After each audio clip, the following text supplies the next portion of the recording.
When archivists opened the leather-bound plantation ledger in a climate-controlled vault, they expected routine entries, cotton yields, expenses, weather patterns.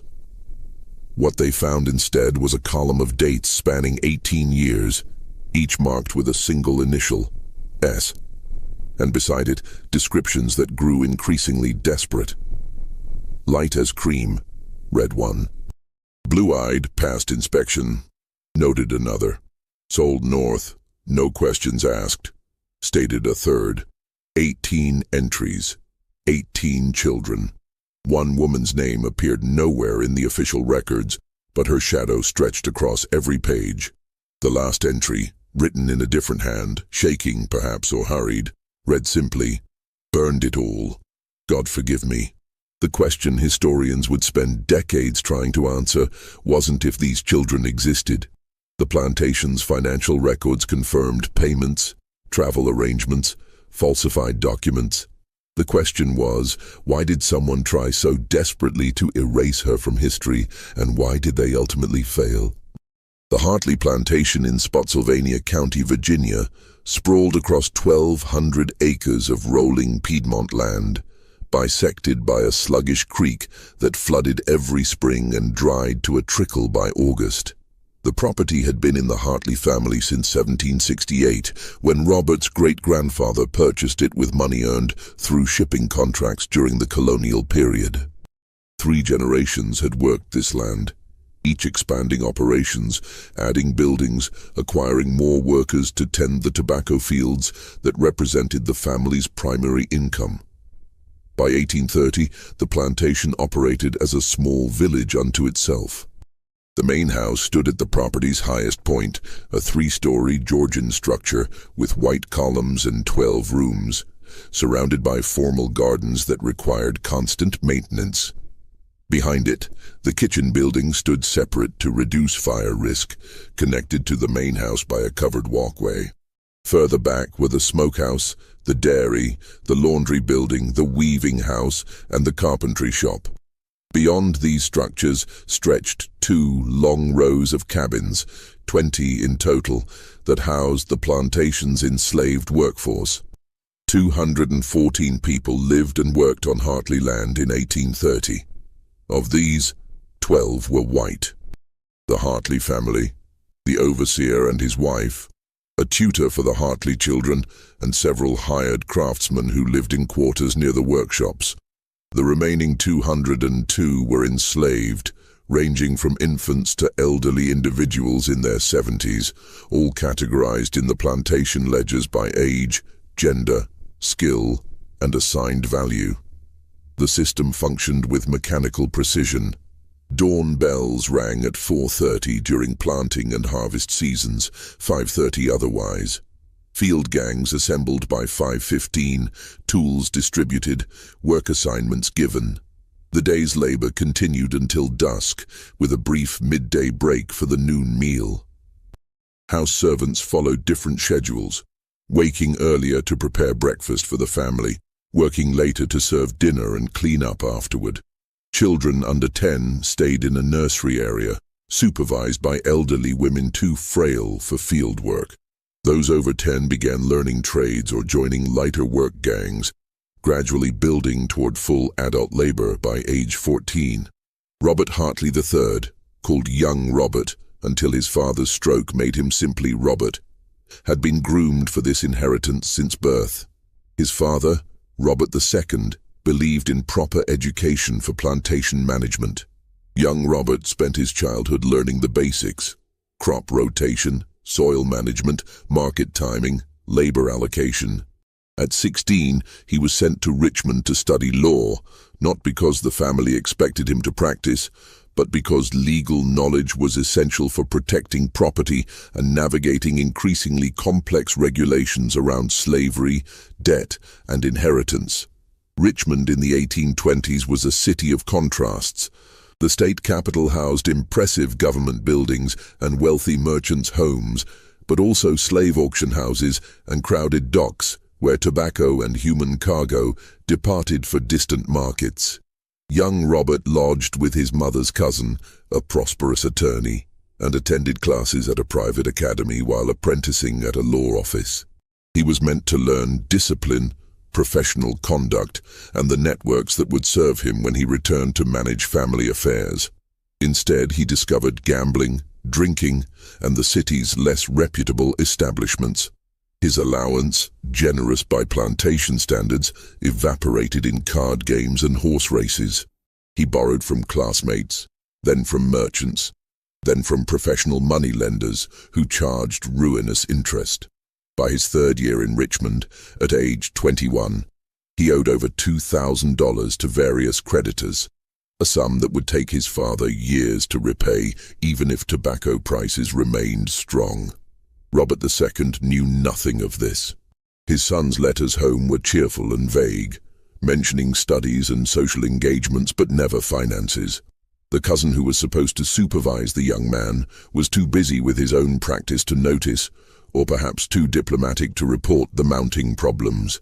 Robert II continued sending quarterly allowances and planning for his son's eventual return to take over plantation operations. Then, in February 1832, Robert II suffered a massive stroke while reviewing accounts in his study. The overseer found him slumped over his desk, the left side of his body paralyzed, unable to speak beyond garbled sounds. The doctor, summoned from Fredericksburg, a 2-hour carriage ride, confirmed the severity. The elder Hartley might live for years, the doctor explained, but he would never walk independently again, never speak clearly, never manage complex affairs. The plantation needed new leadership immediately. Young Robert received the urgent letter in Richmond and experienced simultaneous emotions: grief for his father's condition and relief that the crisis would force his creditors to wait. A son returning home to manage family affairs during emergency couldn't be dunned for debts, not immediately. It bought him time to find solutions before the money lenders could pursue legal action that would expose his financial recklessness to his family. He arrived home in March 1832, accompanied by his new wife.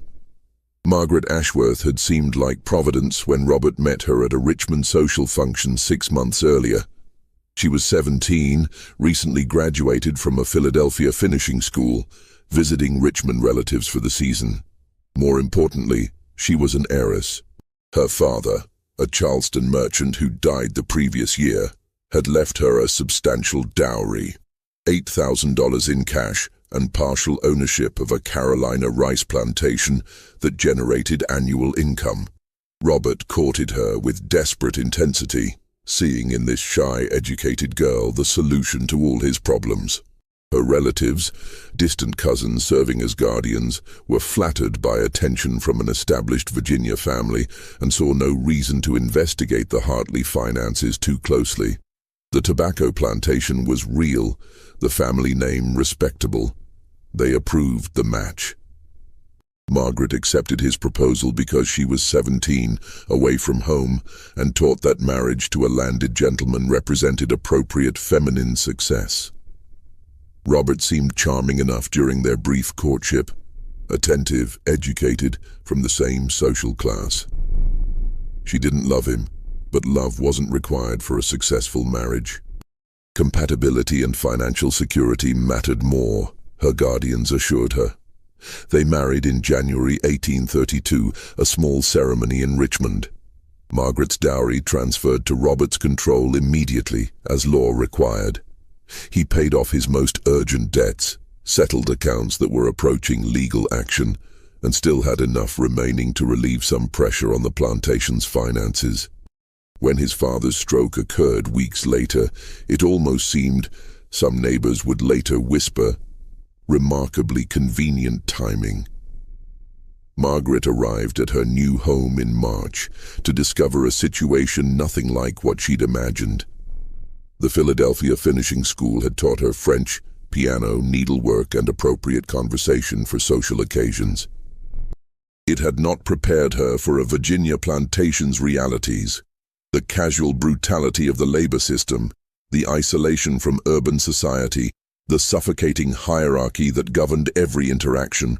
or the sight of human beings worked like draft animals under threat of the lash. Her first week, she witnessed the overseer punishing a field hand who'd worked too slowly during tobacco planting. The man was stripped and whipped in the yard where everyone could see, a routine enforcement of discipline. Margaret, watching from an upstairs window, vomited into a chamber pot and spent the rest of the day locked in her room, weeping. Robert found her there that evening, annoyed by her absence at dinner, and explained with patient condescension that she simply needed to adjust to country life. The workers required firm management, he told her. She'd understand once she settled in. She didn't understand, but she learned to look away. Her education had prepared her for this too.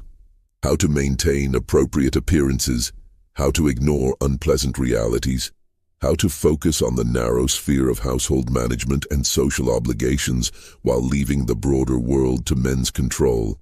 The household staff consisted of 12 people who worked exclusively in and around the main house.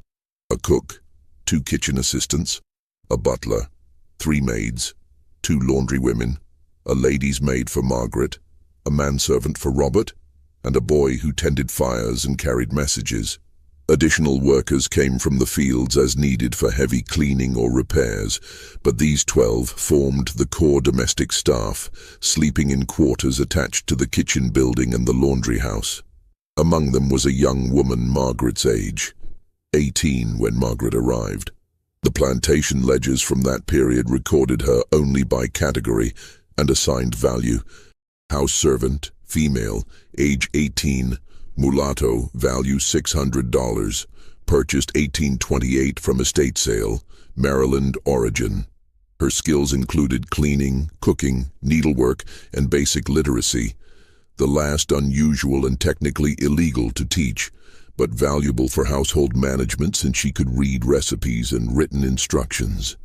In the careful social hierarchy of plantation life, she occupied a specific position. House servant rather than field worker, young and relatively attractive, light-skinned enough to work in the main house where masters preferred servants who didn't remind them too overtly of slavery's racial foundations. These factors made her simultaneously more valued and more vulnerable than many others on the plantation. Margaret's lady's maid, an older woman named Patience, brought from Charleston as part of Margaret's dowry, noticed this immediately. Patience had worked in wealthy households her entire life and understood the patterns. Within a week of arrival, she'd quietly advised Margaret to keep the younger servants busy with tasks that kept them visible and occupied, never isolated where Robert might encounter them alone. Margaret, naive about such matters, didn't fully understand the warning, but followed the advice because Patience had been her mother's servant and knew more about household management than Margaret did. For 2 years, the plantation operated smoothly. Robert managed the business side, negotiating tobacco sales, maintaining credit relationships with Richmond merchants, overseeing the overseer who supervised daily field operations.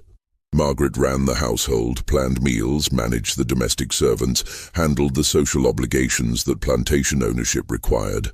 They attended Sunday services at the local Episcopal church, hosted occasional dinners for neighboring planters, maintained the appearances of a successful young couple. They weren't happy exactly. Robert found Margaret boring. She had no conversation beyond domestic trivia and remained squeamish about plantation realities. Margaret found Robert coarse and increasingly distant, spending long evenings in his study drinking whiskey and reviewing accounts.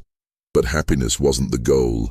Functionality was what mattered, and the marriage functioned adequately. Until the spring of 1834, when everything began to unravel. Margaret missed her monthly courses in March. By April, she was certain she was pregnant. The realization brought conflicting emotions. She'd been taught that bearing children represented a woman's primary duty, and that motherhood would bring fulfillment. She'd also watched her own mother die from complications of her 6th pregnancy, a memory that haunted her dreams. The doctor, Dr. Hammond, who traveled a circuit among the county's plantations, confirmed the pregnancy during his monthly visit in early May. He prescribed the standard recommendations: moderate exercise, avoidance of excitement, bland foods to counter morning sickness, and complete abstinence from marital relations after the 5th month. Margaret followed his instructions obsessively, terrified of miscarriage or complications. Robert received the news with satisfaction. An heir would secure his social position, provide collateral for future loans, and fulfill family expectations that had weighed on him since his father's stroke. He announced the pregnancy to neighboring planters and began planning nursery renovations. The upper floor's southwest corner room, largest and brightest, would be converted to a nursery suite with an adjoining room for a wet nurse and nursemaid. The household reorganized around Margaret's pregnancy. Her workload was reduced to almost nothing. Patients and 2 other maids attended her constantly, bringing meals to her room when morning sickness made her unable to face the dining room, helping her with the increasingly complex dressing procedures required by maternity fashion, reading to her during the long afternoon hours when she was forbidden from exertion. May passed peacefully. Margaret's morning sickness eased slightly, and she felt well enough to take short walks in the garden. June arrived hot and humid, as Virginia summers always were, and she retreated to her darkened bedroom where servants fanned her and brought cool drinks. Dr. Hammond visited mid-June and pronounced everything progressing normally. The baby was due in late December, a Christmas blessing. 3 days after Dr. Hammond's visit, Margaret woke at midnight with agonizing cramps. The bed was soaked with blood. She screamed for patients, who came running, took one look, and sent the manservant sprinting for the doctor. By the time Dr. Hammond arrived 2 hours later, Margaret was hemorrhaging dangerously, barely conscious from blood loss and shock. He worked through the night, doing what little medical science of the 1830s could do. Ergot preparations to encourage the uterus to contract, pressure to slow bleeding, prayer that her body would recover. The miscarriage completed itself by dawn, the barely formed fetus expelled along with dangerous amounts of blood. Margaret survived, but Dr. Hammond's prognosis was grim. He explained to Robert, Margaret was too sedated with laudanum to understand, that the miscarriage had caused severe internal damage. Scarring and tearing meant future pregnancies were unlikely, and if conception did occur, carrying to term was improbable. Attempting pregnancy again could kill her. He recommended they consider themselves fortunate she'd survived and accept childlessness as God's will. Robert listened to this explanation in his study, Dr. Hammond's voice sympathetic but clinical, and felt his world contract. No heir meant no security. His father, still alive but utterly incapacitated, would die eventually, and Robert would inherit everything. But without sons to pass property to, his position was precarious. Creditors knew childless men were poor risks for long-term loans. Business partners questioned whether someone without heirs would maintain property properly or might simply liquidate assets for immediate pleasure. Worse, the plantation's finances were deteriorating. Tobacco prices had dropped steadily for 3 years. The previous season's harvest had barely covered operating costs. Robert needed capital for improvements, new equipment, drainage projects, possibly transitioning some acreage to different crops. Banks might loan to a man with an heir and stable family prospects. They wouldn't loan to a childless planter with a sickly wife and declining revenues. He sat in his study that night after Dr. Hammond departed, reviewing ledgers by lamplight, drinking his way through a bottle of his father's best whiskey. The numbers didn't improve with alcohol, but the desperation became more manageable, transforming from panic into cold calculation. There had to be a solution. There was always a solution if you were willing to cross certain boundaries. Margaret recovered slowly, spending weeks in her darkened room, heavily dosed with laudanum for pain and anxiety. The medication became a habit, then a dependency. Even after the physical healing completed, she continued requesting the medicine for her nerves, And Dr. Hammond, believing emotional stability important for a woman who'd suffered such trauma, continued prescribing it.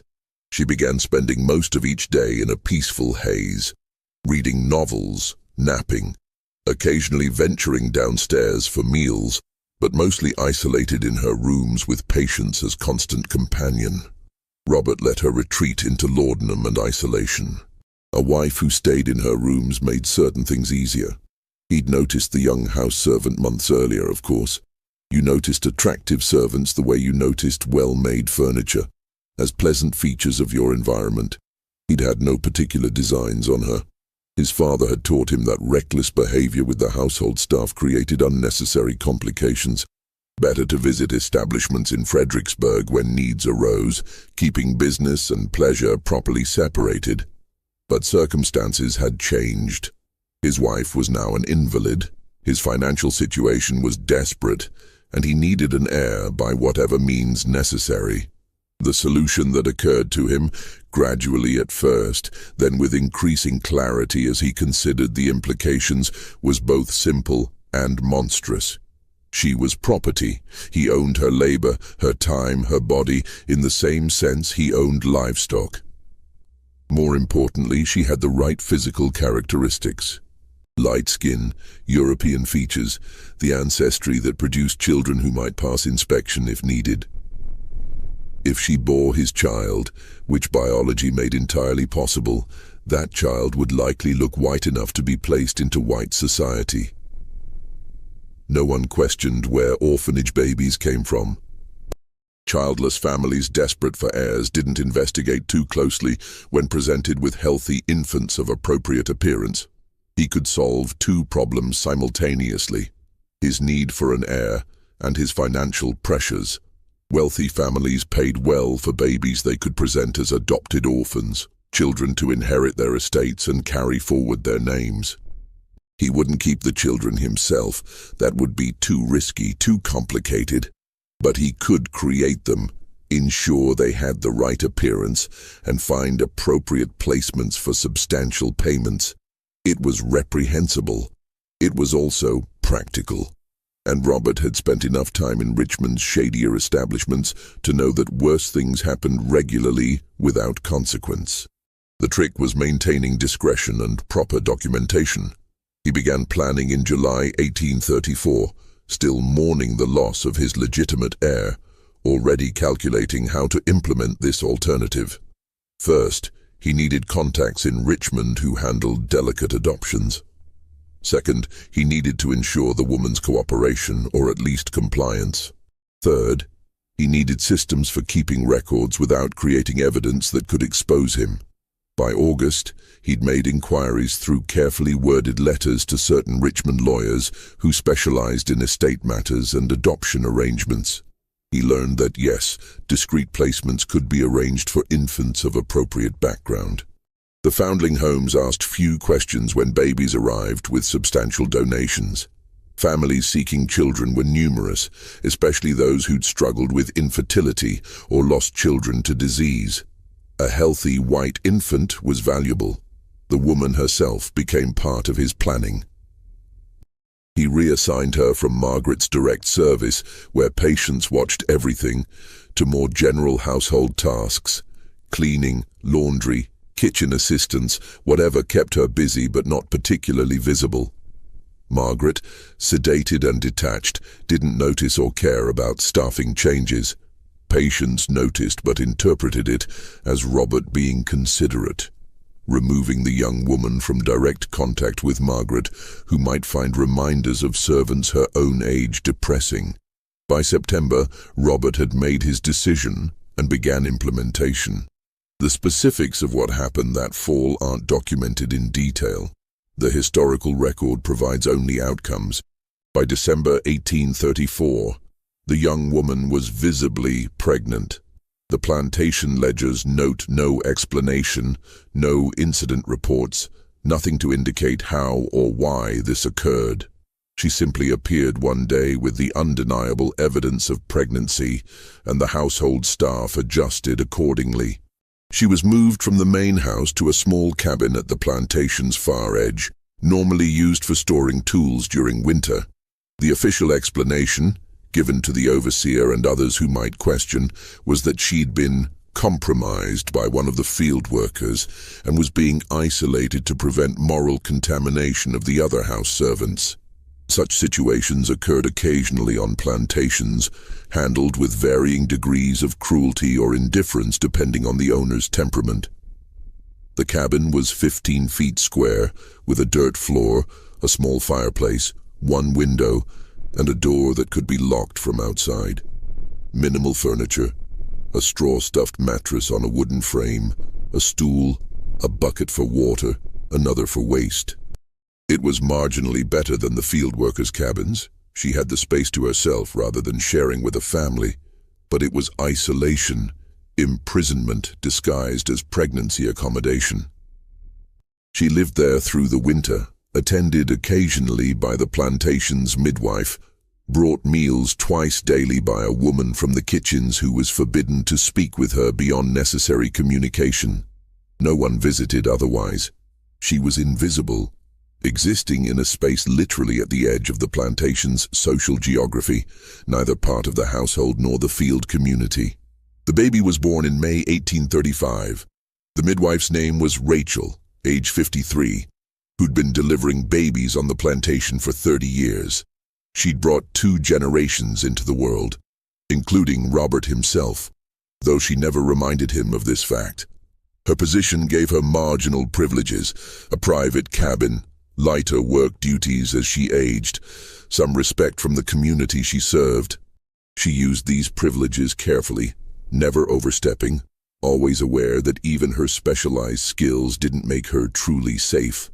When Robert summoned her to the isolated cabin in early May 1835, she knew immediately this wasn't an ordinary birth. The setup, the location, the secrecy, none of it followed normal patterns. She'd attended hundreds of births across all the various complications of plantation life, legitimate marriages, casual encounters, coerced situations, everything that happened when power was absolute and people were property. But this felt different. The labor lasted 14 hours. Not unusual for a first child, though the mother's young age and evident terror made everything harder. She barely spoke, answering Rachel's questions with single words or nods, her eyes fixed on the cabin ceiling, as if looking at Rachel would make everything more real. Rachel had seen this before too, the dissociation that came when women couldn't bear to be present in their own bodies. The baby arrived at dawn, a healthy boy weighing perhaps 7 pounds, with a strong cry and no immediate complications. Rachel cleaned him efficiently, checking for the usual problems: breathing, color, reflexes, malformations. Everything appeared normal. More than normal. He was a beautiful baby, the kind that made you smile despite circumstances. And he was unmistakably white. Light skin, thin features, hair that would probably lighten to brown or blonde. If you'd shown Rachel this baby in church and told her he belonged to any of the county's white families, she'd have believed you without question. That's when she understood exactly what was happening and what her role would be. She placed the baby in his mother's arms. The young woman, 18 and just having endured her first childbirth, looked down at the infant with an expression Rachel would remember decades later as the saddest thing I ever witnessed.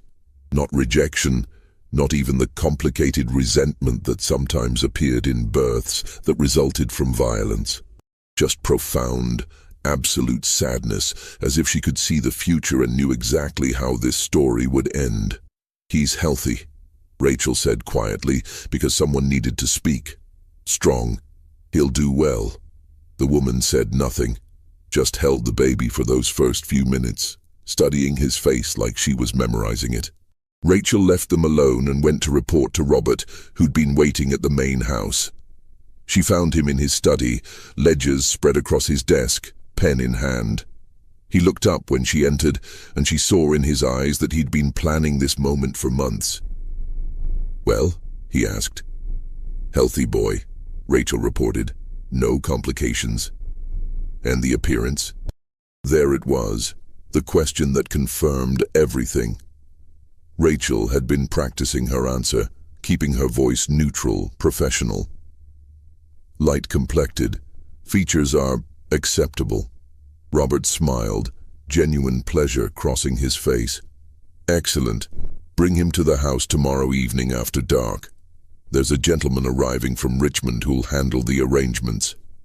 Rachel nodded and left without further questions, returning to the cabin where the young mother was nursing the baby for what Rachel suspected would be the first and last time. The next 3 days followed a pattern that would repeat 17 more times over the following years. The baby stayed with his mother, nursed when hungry, slept in her arms. She spoke to him constantly in those 72 hours. Rachel heard fragments when she came to check on them. Not baby talk, but real conversation, as if explaining the world to someone who could understand. Apologies mostly. Promises that she would have kept him if she could. Explanations about choices that weren't really choices. On the 4th day, Robert came personally, accompanied by a man Rachel had never seen before. Middle-aged, well-dressed in a Richmond style, carrying a leather satchel. They entered the cabin while Rachel waited outside, her back turned, trying not to hear. The woman screamed once, just once, a sound that cut off abruptly as if someone had physically silenced her. Then quiet voices. Robert's, calm and instructional. The stranger's businesslike. The woman's no longer audible. Rachel heard paper rustling, documents being reviewed, signed, then footsteps, and the stranger emerged carrying a bundle of blankets with the baby inside. He walked past Rachel without acknowledging her, heading toward a carriage waiting near the main house. Robert followed a moment later, pausing to speak to Rachel. She'll need a few days to recover. Continue attending her. Regular meals, basic care. She'll return to work within the week. Then he too left, and Rachel stood alone outside the cabin, listening to the absolute silence from within. She waited 10 minutes before entering. The young woman sat on the mattress, staring at her empty arms, tears streaming silently down her face. No sound, no sobbing, just tears and that terrible silence. Rachel sat beside her and did the only thing she could. She waited, present but not intrusive, until the tears eventually stopped and the woman lay down, curling into herself, still silent. Rachel stayed until dark, then returned to her own cabin, where she lit a candle and began writing in the diary she'd kept secretly for years, hidden under a floorboard and written in the careful hand she'd taught herself late in life. The entry for May 6, 1835 was brief. Delivered a boy. Healthy. They took him. God witness what I've seen. The woman returned to work within a week, reassigned to the laundry house where heavy physical labor would rebuild her strength. She moved mechanically through tasks, speaking only when necessary, eating little, sleeping poorly based on the reports Rachel heard from others. The household staff knew, of course.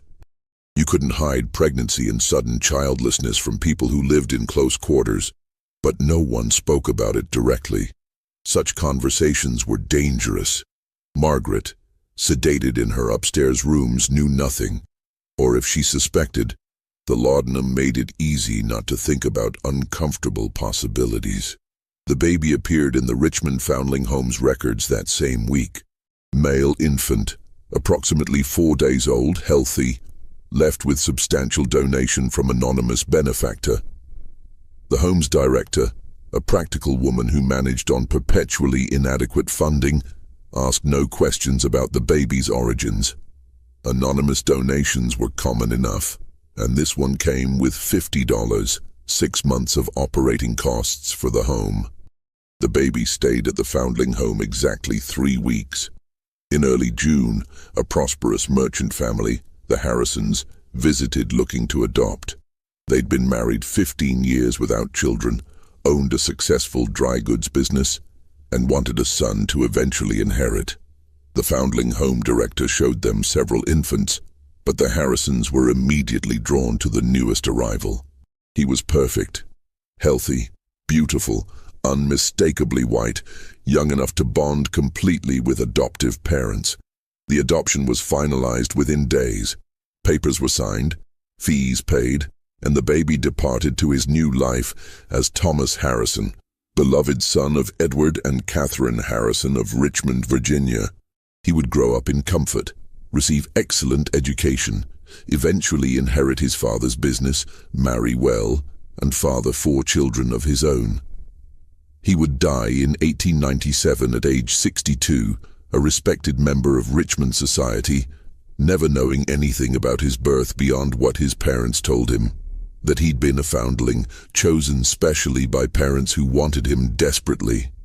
Back at the Hartley plantation, life returned to its normal rhythms. The woman worked in the laundry house, hauling water and scrubbing clothes in huge copper kettles, the physical labor demanding enough to exhaust her into dreamless sleep each night. Robert reviewed his accounts and confirmed the arrangement had worked perfectly. The Richmond intermediary had charged 20% commission, but even after expenses, Robert had netted over $200, more than a year's profit from tobacco at current market rates. More importantly, he'd proven the concept. It could work. It had worked, and nothing prevented him from repeating it. By September 1835, the woman was pregnant again. The second pregnancy confirmed Robert's system was viable. This time there was no pretense about field workers or moral failing. The household staff understood exactly what was happening. The woman was isolated again, attended by Rachel, and kept away from areas where Margaret or visitors might see her. Robert refined his procedures with each cycle. He established regular contact with 3 different Richmond intermediaries, rotating among them to avoid establishing too clear a pattern with any single one. He learned which foundling homes asked the fewest questions and which families were most likely to adopt quickly without investigation. He developed documentation systems that tracked each child's characteristics, placement location, and payment received, while never explicitly stating what the entries actually meant. The ledger became his private record, kept locked in his study's concealed drawer, never shown to anyone else. Each entry followed the same format. Date of birth, physical description using coded language, excellent, satisfactory, requires careful placement. Location, Richmond, Norfolk, Petersburg, occasionally more distant cities, and a notation that corresponded to financial entries elsewhere in the plantation accounts. The second child, a boy born March 1836, went to a Norfolk family desperate for an heir after 3 daughters. The third, a girl, January 1837, was placed with a Petersburg couple who'd lost their only child to yellow fever. The fourth, another boy, October 1837, went to a Richmond widow who wanted to ensure her late husband's property stayed in the family. Each placement brought between $150 and $300, sometimes more if the family was particularly wealthy and desperate.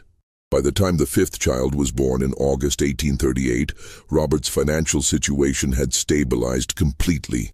The payments from child placements generated more reliable income than tobacco, required no overhead beyond what he was already spending on the woman's maintenance, and operated entirely off the books where creditors and tax collectors couldn't touch it.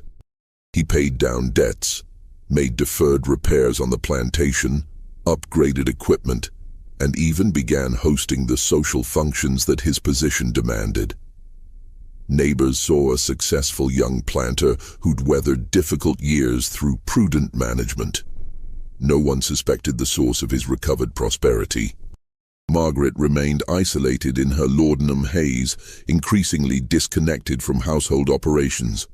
On her better days, she managed to come downstairs for dinner, participate minimally in church services, even host occasional afternoon teas for neighboring wives. But mostly she existed in her darkened bedroom, attended by patients who now understood far more than she wanted to about her employer's activities, but was trapped by her own enslaved status into silence. Patients struggled with terrible moral conflict during these years. Her Christian beliefs taught that slavery itself was ordained by God, that servants should obey masters, that hierarchy reflected divine order. But those same beliefs taught that children were sacred, that mothers deserved protection, that exploitation of the vulnerable was sin. She couldn't reconcile what she witnessed with what she believed, so she did what thousands of enslaved people did daily. She survived by fragmenting her conscience, finding ways to live with contradictions that might otherwise destroy her sanity. She was kind to the young woman on the rare occasions their paths crossed, offering small gestures, extra food, a sympathetic look, once even a whispered "God sees your suffering," that were all she dared risk.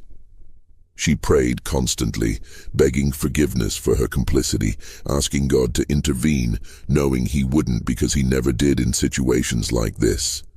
The plantation's other residents developed their own strategies for coping with the knowledge.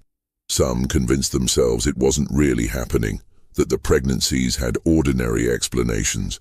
Others acknowledged it internally, but never spoke about it, understanding that discussing matters involving the master was dangerous.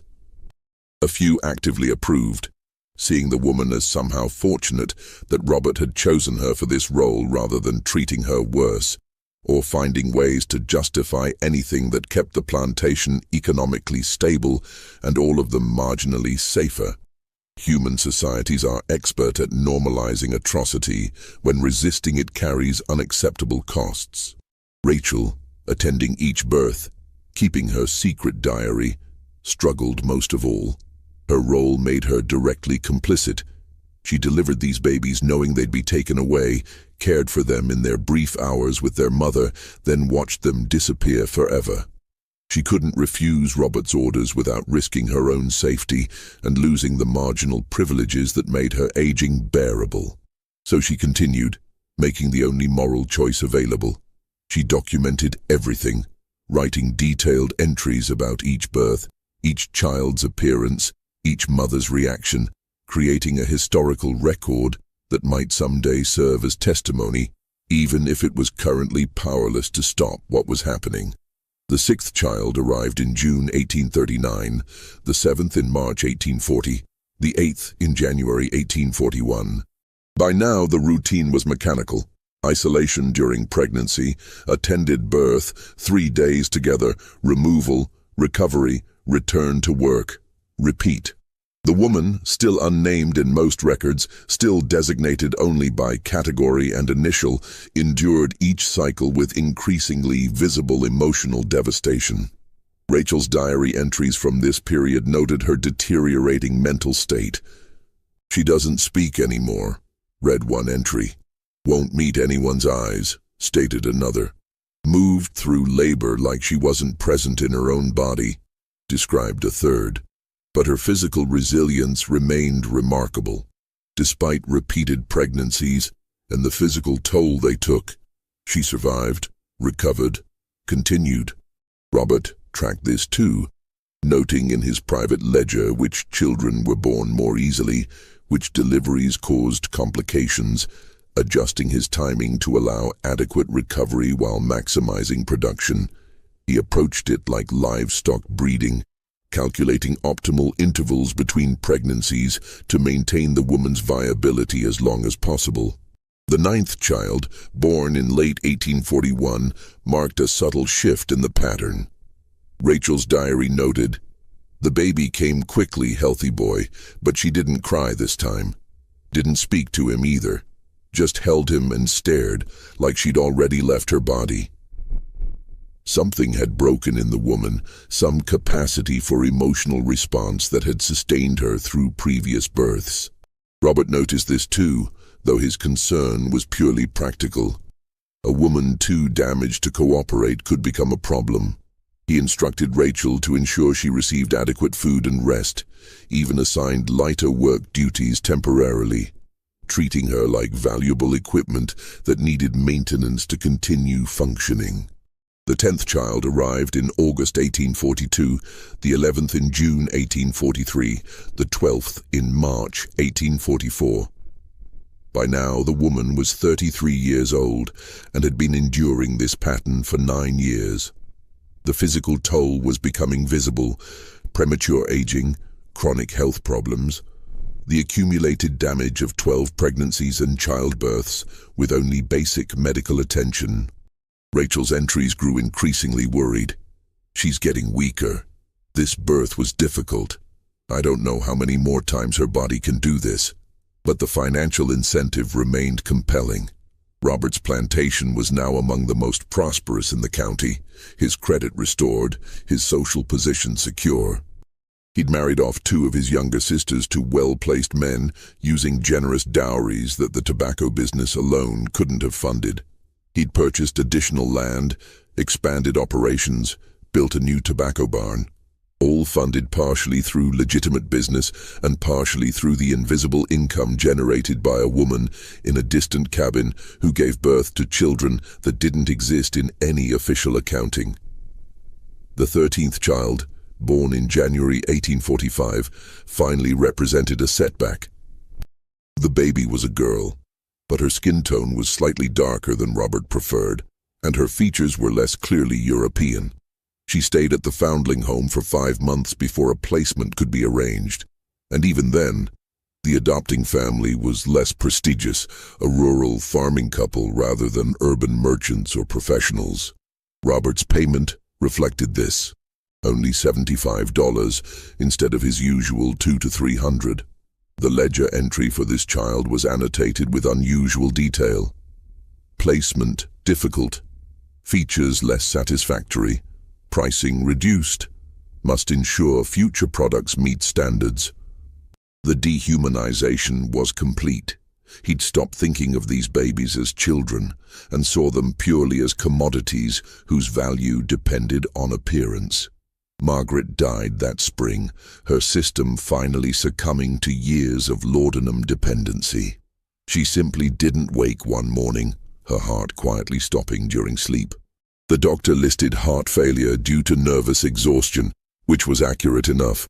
She was 30 years old but looked 50, used up by grief, medication, and willful ignorance about her household's realities. Robert observed appropriate mourning, 6 months of reduced social activity, black clothing, subdued demeanor. Then he began courting Eleanor, a 43-year-old widow from North Carolina whose husband had died the previous year. Eleanor had no illusions about romance. She wanted financial security and household authority, and Robert wanted a respectable wife who wouldn't ask difficult questions. They married in November 1845, 6 months after Margaret's death, and Eleanor assumed management of the household with brisk efficiency. Eleanor was no fool. Within weeks, she'd understood exactly what was happening on the plantation. But she was also practical, and in her way, morally flexible.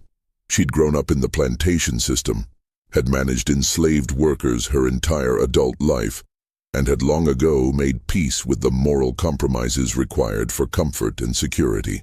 If Robert had found an innovative income source, that was his business. Her job was managing the household, not questioning her husband's methods. She did insist on certain boundaries. She never wanted to see the woman, never wanted to hear details, never wanted the situation acknowledged in her presence. As long as Robert kept it completely separate from household operations and social life, Eleanor would ignore it. This suited Robert perfectly. Eleanor was far more useful as a partner than Margaret had ever been. The pregnancies continued. The 14th child in September 1846, the 15th in July 1847, the 16th in May 1848. The woman was now 37 years old, had been enduring this pattern for 13 years, and was clearly deteriorating. Rachel's diary entries from this period are increasingly distressed. She's so thin. The bleeding won't stop. I truly believe the next birth will kill her. Yet she continued to survive, displaying the kind of profound resilience that speaks either to remarkable physical constitution or to the human body's terrible ability to endure unendurable circumstances, because death won't come despite being preferable. Robert was now 60 years old, still physically vigorous but aware he was aging. His father had finally died in 1847, releasing him from the grim duty of managing an invalid. Several of his children, the legitimate adoptees he'd placed, had grown into successful young adults, though of course he could never acknowledge them publicly. He'd tracked their progress when possible, confirming his genetic legacy thrived in multiple households across Virginia and beyond. The 17th child was born in March 1849 and marked another milestone. It was the first time the woman actively resisted. According to Rachel's diary, when Robert came to take the baby on the third day, the woman refused to hand the child over. She'd held the infant, a boy, and simply said, "No." Robert had expected this eventually. He'd brought the overseer with him, and between them they physically pried the baby from her arms while she fought silently.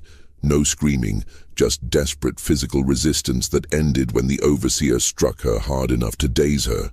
They took the baby and left her bleeding from a split lip, curled on the mattress, making a low, keening sound that Rachel described as less than human and more than human at once. That resistance earned her 3 days locked in the cabin without food, a punishment for disobedience. When Rachel was finally allowed to bring her food and check on her, she found the woman alive, but utterly broken, sitting in her own waste, staring at nothing. "I thought that was the end," Rachel wrote in her diary. "I thought she would die, either from her body giving out or from her spirit finally breaking completely. But she didn't die. She just continued, like a clock that keeps ticking even after the clockmaker has abandoned it." The woman returned to work eventually, thinner and more silent than ever, moving through assigned tasks mechanically. The household staff whispered that she'd gone mad, and perhaps in some sense she had. But she continued to function, to survive, to endure. Because the pattern wasn't finished yet. There was still one more child to come. The 18th pregnancy began in the late summer of 1855. The woman was 44 years old, exceptionally old for pregnancy even in ideal circumstances, dangerously old given her medical history and accumulated physical damage. When Rachel confirmed the pregnancy in September, she went directly to Robert and begged him to terminate it, explaining that continuation would almost certainly kill the woman and might produce a stillborn or deformed child anyway. Robert refused. This would be the last child. Even he understood that continuing beyond this point was impossible. But he wanted that final product. The woman would likely die regardless at this point, worn out from years of use. Better to extract one more child who might be valuable than to simply let her deteriorate without purpose. His calculation was purely economic. The woman represented sunk costs at this point. Her useful life was ending whether he continued or not. But a healthy white infant could still bring $200 or $300. From a business perspective, attempting one final pregnancy made sense even if it killed her, because she had minimal remaining value otherwise. The pregnancy progressed with terrible difficulty from the start. Severe morning sickness that lasted throughout, not just the first months. Dangerous swelling in her extremities. Chronic pain that left her unable to work for weeks at a time.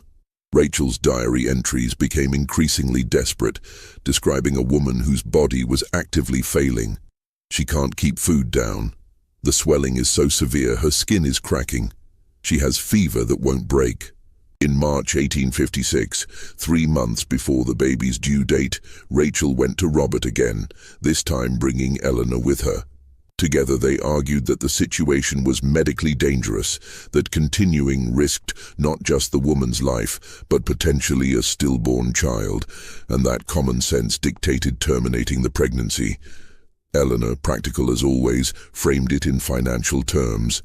A dead mother and dead baby represented total loss, while terminating now at least preserved.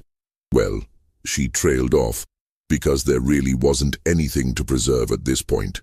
Robert heard them out, then refused again. They were too close to completion. The baby might survive even if the mother didn't, and that would be sufficient. 3 more months. Those final months were torment that Rachel documented in clinical detail. The woman was confined to the cabin permanently, too weak to move more than a few feet. She developed bed sores from constant lying down. Her breathing became labored. The baby inside her continued to grow, draining what little resources her body had remaining. In late May, the woman went into early labor. The baby was coming 6 weeks premature, not ideal but possibly viable if delivery went smoothly. Rachel moved into the cabin, preparing for what she knew would be the most difficult birth she'd ever attended. The labor lasted 42 hours. This wasn't medical necessity. The baby was small enough and positioned correctly. It was simply that the woman's body had been so damaged by 18 pregnancies that it could barely perform the basic functions of childbirth. Contractions were weak and irregular. Hours passed between meaningful progress. The woman drifted in and out of consciousness, too exhausted to push effectively. Her body attempting to complete a process it no longer had strength for. Rachel stayed throughout, doing everything she could with her limited tools and knowledge. She gave herbs to strengthen contractions, applied pressure to guide the baby, talked constantly to keep the woman conscious and focused. She sent for help. 2 other women experienced with childbirth came to assist, bringing clean cloths and water and extra hands. The baby finally came at dawn on June 4, 1856. A girl, tiny but alive, weighing perhaps 4 pounds. Her cry was weak but present. Rachel worked frantically to clear her airways, warm her, stimulate breathing. The baby lived, barely, but she lived. Behind her, the mother was dying, hemorrhaging severely, unable to deliver the afterbirth. Her body simply giving up after 18 births and 42 hours of final labor. Rachel turned from the baby to try to save the mother, but there was nothing to be done. The bleeding was too severe, internal damage too extensive. The woman died within 20 minutes of her daughter's birth, never having held the baby, never having spoken a final word, simply bleeding out on a straw mattress in a cabin at the edge of a plantation in Virginia. Rachel held the tiny baby and looked at the dead mother and experienced something like despair. 18 children, 18 births attended, 18 babies taken away. And now this. The mother dead, an infant so premature she might not survive the week. And for what? Money. The whole monstrous arrangement had been for money. She wrapped the baby carefully and carried her to the main house, where she found Robert already awake and waiting for news. She reported clinically. The mother was dead. The baby was alive but very premature and fragile. Survival was uncertain. Robert looked at the tiny infant, studying her features with the practiced eye of someone who'd evaluated 17 previous children. And what he saw gave him pause. This baby looked exactly like him. Not just the general European features he'd been producing, this child had his specific face stamped in miniature. The distinctive Hartley nose, the particular shape of the eyes, the chin's exact contour. Anyone who knew him and saw this child would recognize the resemblance immediately. For the first time, Robert's cold calculation faltered. This wasn't a safely anonymous product he could place with distant strangers. This was unmistakably his daughter, and keeping her or placing her would both carry dangerous implications. What if she ended up in Richmond, where his associates might see her? What if she was shown to families who knew the Hartley name and recognized the resemblance? What if, years later, questions arose? He sent Rachel away with instructions to care for the baby and tell him if she survived the next few days. Then he sat in his study, staring at the ledger that documented 18 years of systematic exploitation, and finally recognized he'd gone too far. The baby lived for 3 days, nursed by Rachel with milk from the plantation's one nursing mother who'd recently given birth. The tiny girl took milk weekly, slept most of the time, and on the evening of June 7th, simply stopped breathing. Infant mortality was common enough that her death surprised no one. Robert had the baby buried without ceremony in the plantation's designated area, next to her mother, who'd been interred days earlier. No markers identified either grave. They simply disappeared into the earth, anonymous even in death. For the first time in 18 years, Robert felt something like guilt. Not for the exploitation itself. He'd made peace with that years ago, but for the dangerous exposure the final child represented. He'd been lucky she died. If she'd survived, if he'd been forced to either keep her or place her knowing the resemblance could expose everything, the entire arrangement could have unraveled. The ledger sat in his study, documenting his crimes in neat handwriting. He should have destroyed it years ago, but he'd kept it as private record of his accomplishment, proof of his cleverness in finding an invisible income source. Now it represented evidence, a detailed confession written in his own hand. In September 1856, Robert attempted to destroy the evidence. He burned documents from the cabin where the woman had lived, destroyed correspondence with Richmond intermediaries, found and burned contracts and payments records that might connect him to the child placements. He worked through the night, feeding his fireplace, watching paper curl and blacken, trying to erase history. But he kept the ledger, perhaps from vanity, perhaps from inability to let go of documentation of his ingenuity, perhaps simply because destroying it felt like admitting wrongdoing rather than just covering tracks. He hid it more carefully, built a concealed compartment in his study's wall, and told himself it was safe enough. The plantation should have returned to normal operations. The woman was dead. The arrangement was over. Robert could focus on standard plantation business in his remaining years. Instead, everything began to fall apart. The fires started in November 1856, 5 months after the woman's death. The first destroyed a tobacco barn containing that season's harvest, hundreds of pounds of cured tobacco ready for market, gone in an inferno that lit up the night sky. The next morning, investigating the ruins, the overseer found no obvious cause. No lightning strike, no discarded pipe, no evidence of accidental ignition. Just a thorough, efficient fire that consumed everything. Robert absorbed the financial loss. He had reserves by this point and increased security. The overseer posted watchers, instituted evening patrols, tried to establish who'd been where when the fire started. But the plantation's geography made surveillance difficult. 200 acres, dozens of buildings, 200 residents. Someone determined to cause damage could find opportunities. The second fire came in December, taking out the stables. 3 horses died, including Robert's favorite riding horse. This fire was also inexplicable. It started after midnight when the stable was locked and secured, spread too quickly to be accidental, and showed signs of deliberate ignition based on the burn patterns.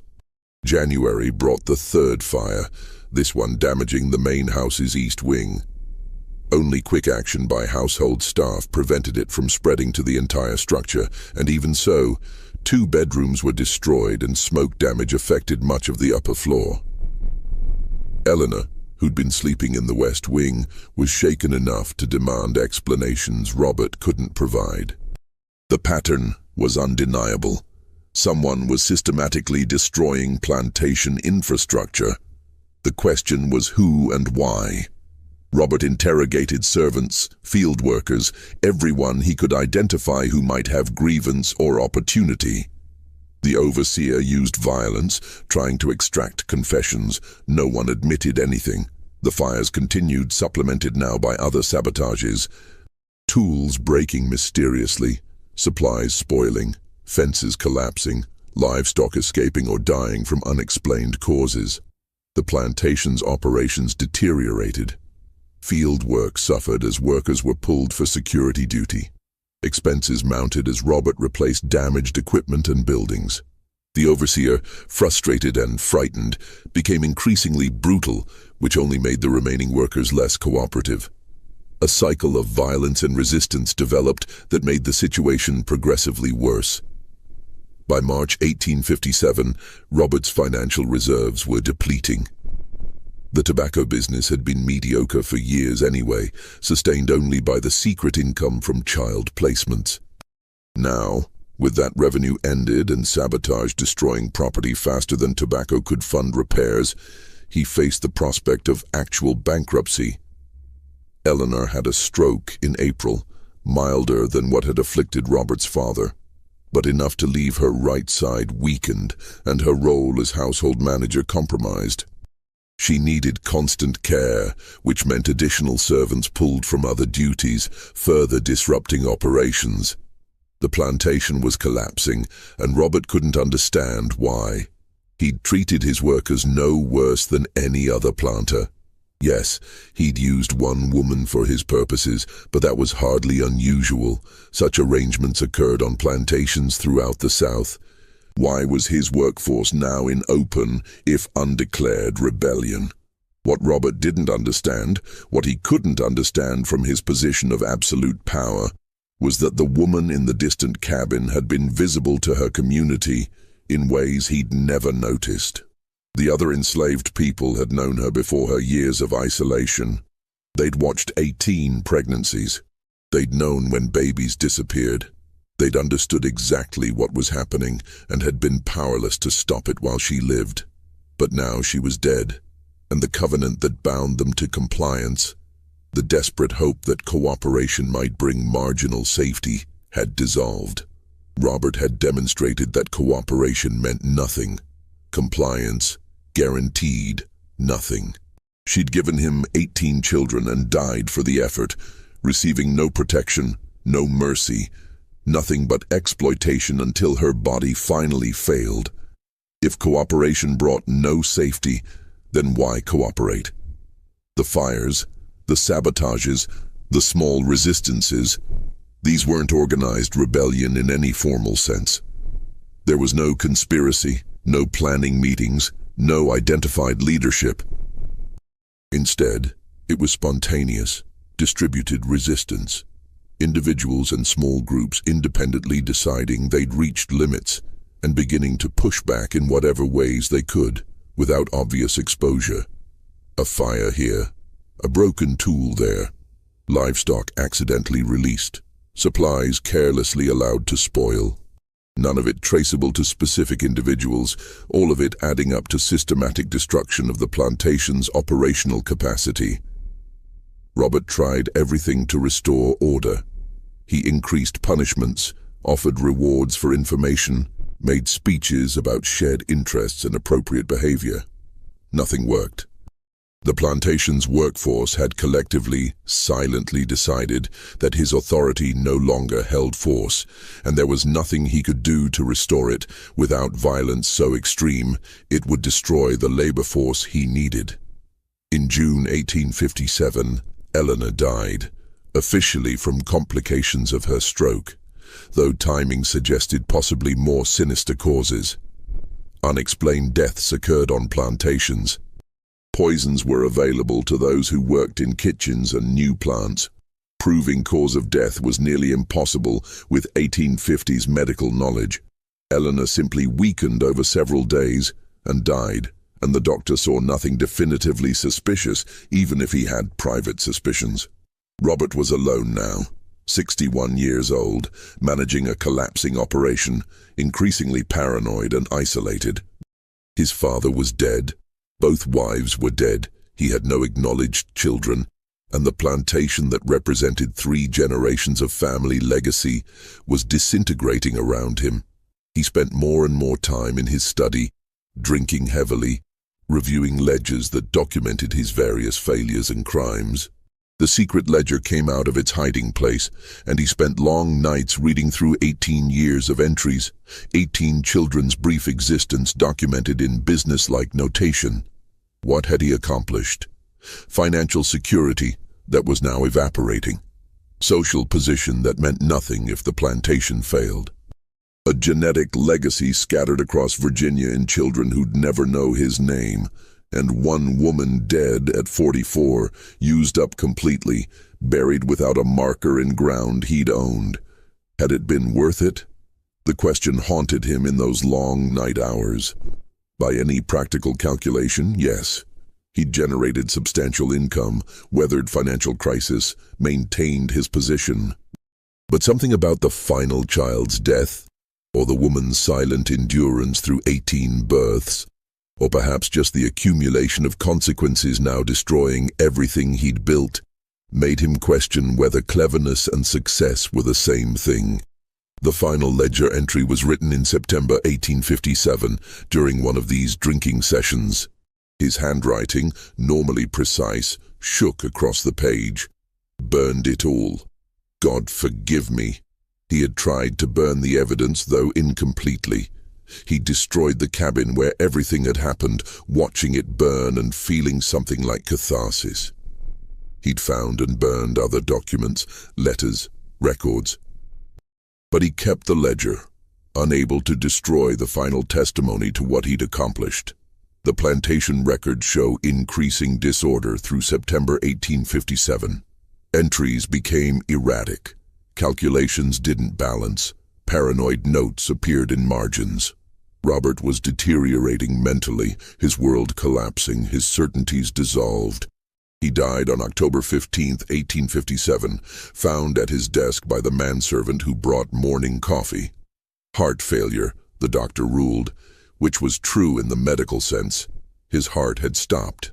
Whether from natural causes, poison, or simply the body giving up under stress and alcohol abuse, no autopsy was performed to determine.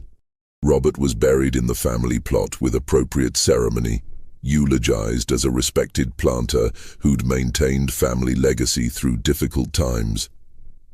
The minister who delivered the eulogy was the same man who'd visited the woman in her cabin years earlier and witnessed her suffering.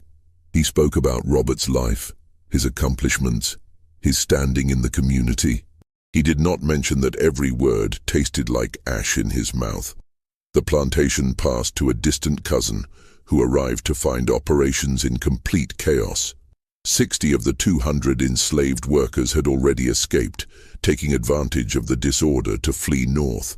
Those remaining were openly hostile, refusing direct orders, doing minimal work, clearly waiting for opportunity to leave or for the plantation to fail completely. The cousin tried for 2 years to restore functionality, failed, and sold the property in 1859 to a consortium that broke it up. The various parcels were divided, some sold to neighboring planters, others to investors from Richmond. The enslaved people were sold separately or escaped before sales could be finalized. When the Civil War came in 1861, the former Hartley plantation was barely recognizable as such. The main house stood empty, vandalized by passing soldiers from both armies. The fields had gone fallow, overtaken by weeds. The cabins where 200 people had lived were collapsing, roofs fallen in, walls rotting. After the war, during Reconstruction, formerly enslaved people scattered. Some stayed in Virginia, working as sharecroppers or moving to cities. Others headed north to Philadelphia, New York, Boston, anywhere that offered possibility of new lives. They carried their memories with them, stories about the places they'd been enslaved. But many of those stories died with them, never written down, never formally preserved. Rachel ended up in Philadelphia, working at a colored hospital that served freed people. She was in her 70s by then, her midwifery years behind her. But she had experience with illness and dying, which was valuable in the chaotic post-war years when thousands of freed people were flooding north, many sick or injured or traumatized.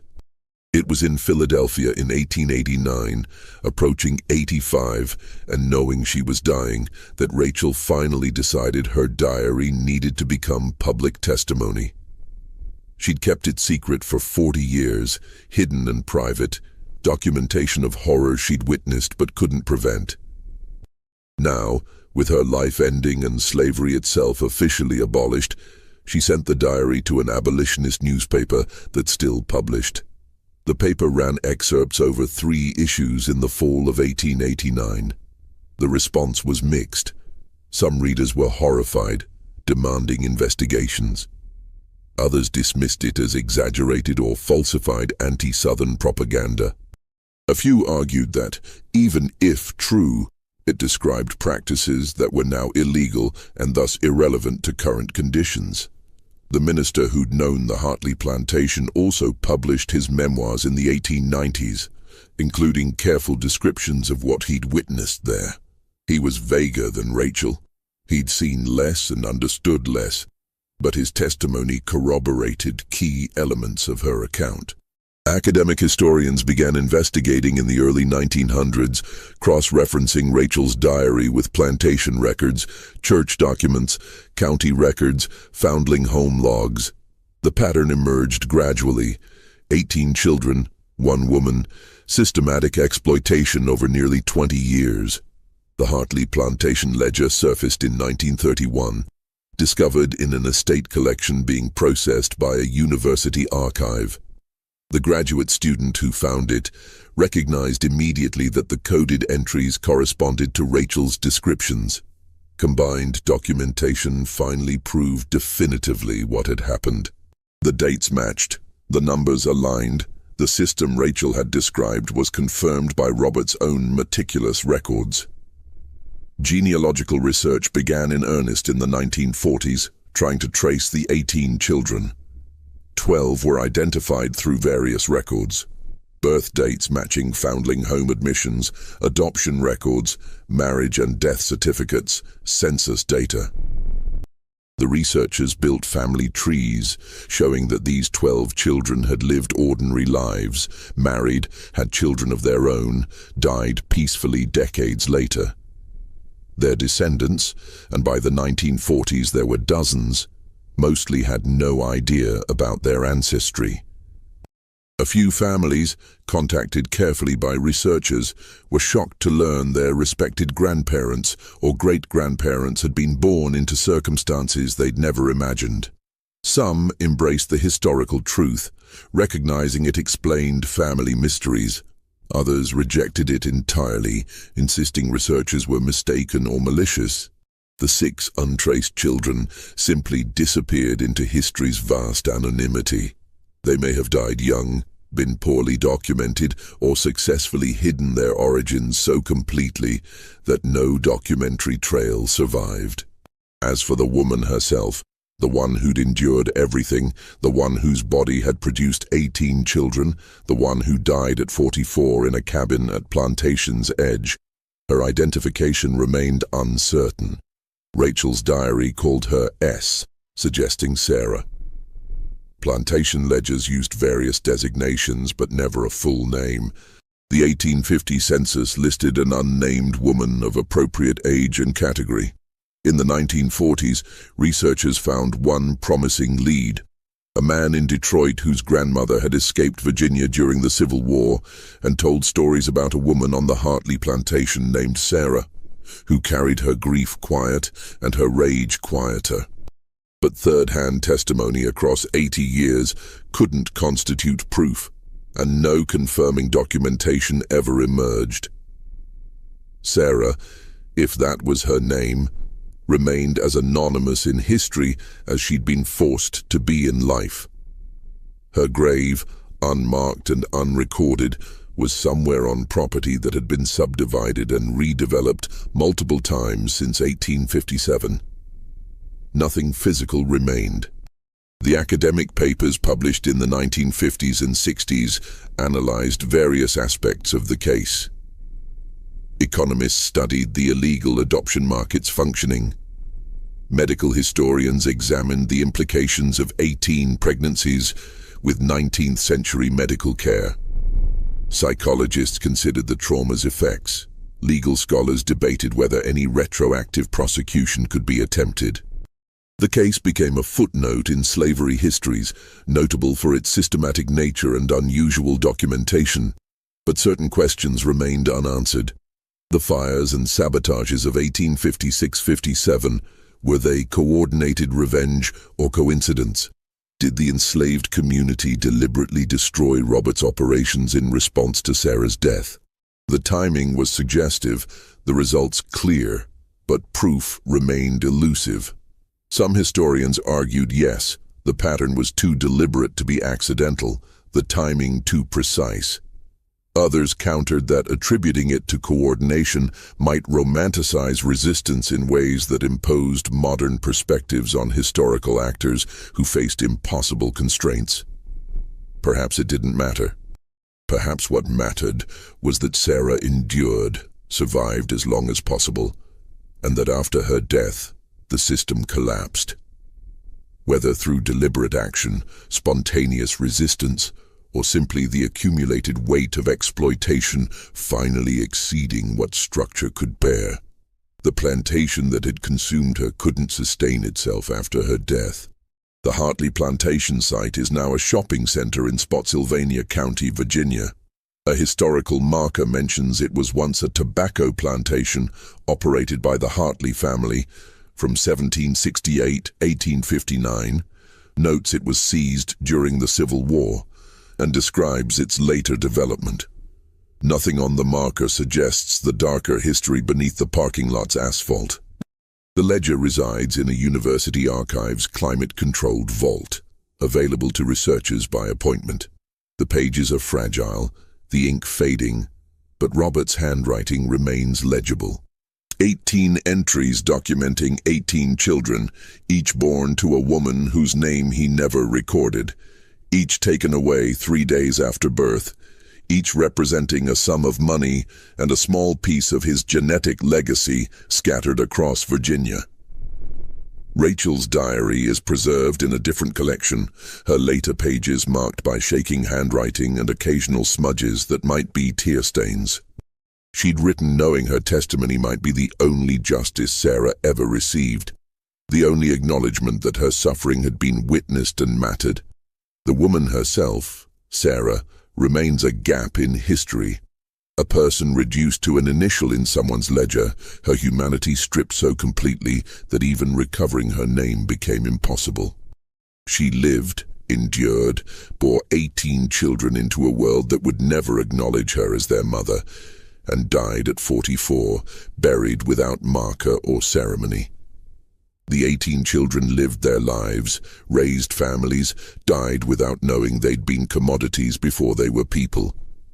Their descendants walk through the world today as ordinary Americans with normal family stories, unaware that their existences resulted from systematic exploitation, that their ancestral mother died nameless and exhausted, used up entirely for profit. That's perhaps the most disturbing aspect, how thoroughly someone could be erased. How slavery's machinery could consume a person completely, leaving only business records and ghostly children who never knew they had a mother whose name no one remembered to record. The archivists who maintain the ledger handle it carefully, wearing white gloves, supporting brittle pages. They show it to researchers, explaining context, pointing out significant entries. And every time they reach the final page where Robert, in his shaking hand, wrote, "Burned it all. God forgive me." But he didn't burn everything. The evidence survived. The truth remained, partial and painful, documented enough that Sarah's suffering couldn't be completely erased. She lived. She endured. She bore 18 children. And when she finally died, the system that had sustained itself on her body began to collapse. That's the story Plantation records reveal. Not just one man's crime, but society's complicity in turning human suffering into profit, and the unbearable question of what justice could mean when delivered a century too late to the person who needed it most. Some questions have no good answers. Some histories carry wounds that never fully heal. Some injustices are so profound that even acknowledgement, even full documentation, even teaching the truth to future generations can never constitute adequate response. Sarah's story is one of those.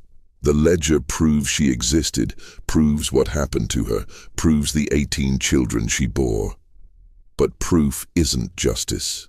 Documentation isn't restitution. Knowing the truth doesn't change that she died at 44, used up completely, buried without name or marker in ground that doesn't even exist as plantation land anymore. The only testimony to her existence is a ledger kept by the man who exploited her, diary entries from the woman who witnessed her suffering, and academic papers analyzing her case as historical data point.